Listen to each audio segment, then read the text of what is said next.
እናንተ አታንኳኩ ግልብጥ ብላችሁ ማደር።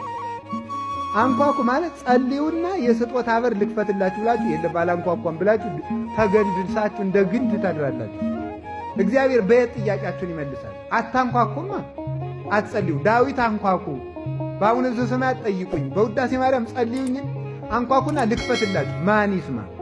ዝም ብሎ ወደ ጠንቋይ የሚሮጥ ማንኳኳት ሲያቅተው የእግዚአብሔር ደጅ የሚያንኳኳው ጠፍቶ አገር ለአገር ጠንቋይ አውደ ያህጉሩ ረስያን ወበከመ ልዕልና ከሰራይኮሙ ለደቂቀ እጓለ እመሕያው ይላል ቅዱስ ዳዊት።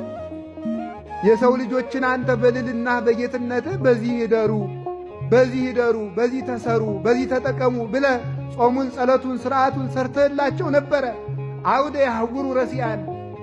ዝንጎዎች የሰው ልጆች ግን ያንተን ሕግ ያንተን ሥራ ትተው ሜዳ ለሜዳ ይዞራሉ። ውሃ ያለ እዚህ ማሰሯችን ተሸክመን የምንሮጥ ወደዚያ፣ ሀብት ያለ እዚህ እኛ የምንሮጥ በሌለበት፣ ሳር የሚለቀም እዚህ በጎች የሚኖሩ በበረሃ፣ ውሃ ያለ እዚህ በጎች የሚኖሩ በበረሃ፣ ወርቅ ያለ እዚህ እኛ የምንውል አፈር ላፈር። ይሄ ነው መዋያን አለማወቅ፣ የት እንደሚገኝ አለማወቅ። አሳው ያለ በዚህ እኛ መረባችን የምንጥል በግራ፣ አሳው የሚጠመድ እዚህ።